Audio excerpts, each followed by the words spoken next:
oficina. Foi. O seu nome e a sua orientação ideológica? Eu sou Luís Chambel e defendo as perspectivas anarquistas para a organização da sociedade. E quando você teve o primeiro contato com o anarquismo e de fato se entusiasmou pela proposta? Interessante, no meu caso, começou por ser uma coisa mais teórica. Eu era militante maoísta e a pouco fui começando a... Em que ano isso, mais ou menos? Década? Talvez na década de 80, fins dos anos 70, começo dos 80, comecei-me a questionar porque é que o grupo a que eu pertencia não tinha tanto sucesso, não cativava as massas. E, portanto, isso foi-me levando ao estudo, tentando... Talvez o problema fosse que o partido não estava a ser tão leninista como deveria.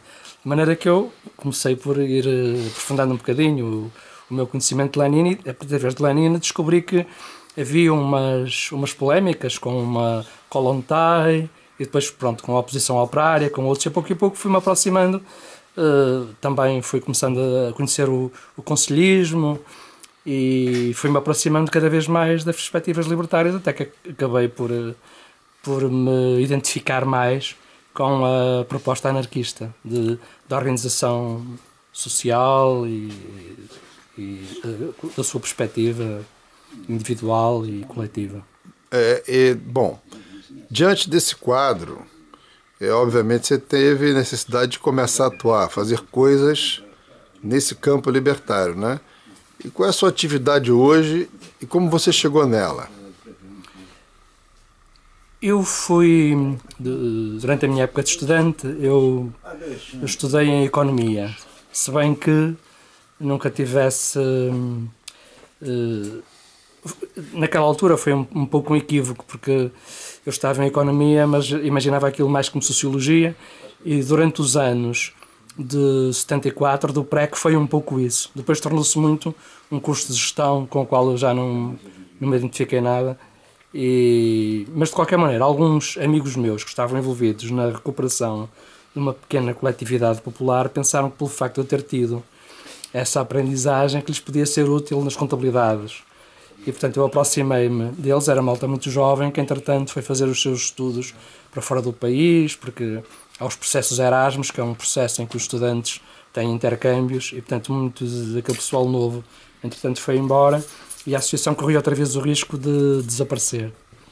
Portanto, e nessa altura eu fiquei lá, ajudei um bocado a manter aquele espaço aberto, e depois, com mais algumas pessoas, fomos criando propostas para o dinamizar, entre elas propostas de debates sobre a nossa vida, questões culturais, questões políticas, e também algumas atividades, nomeadamente um clubezinho de xadrez e também a proposta das hortas comunitárias.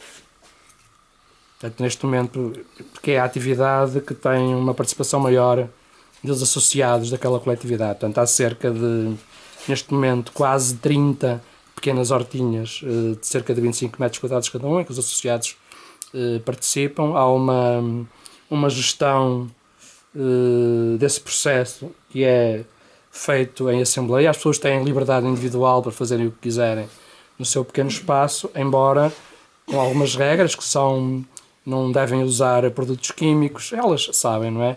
Em princípio aderem àquele projeto porque se identificam com um projeto que é próximo da permacultura, pelo menos é inspirado por ele, e é um processo em que as decisões são então tomadas numa gestão horizontal e coletiva.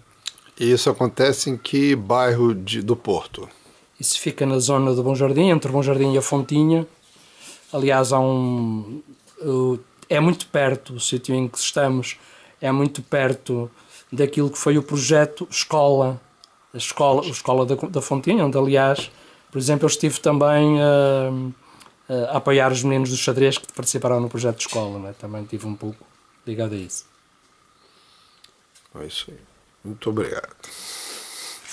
Tá, viu como é que é rápido? A escola lá de Petrópolis, que eu falei, Sim. Leonardo Boff, tem um projeto muito legal com xadrez.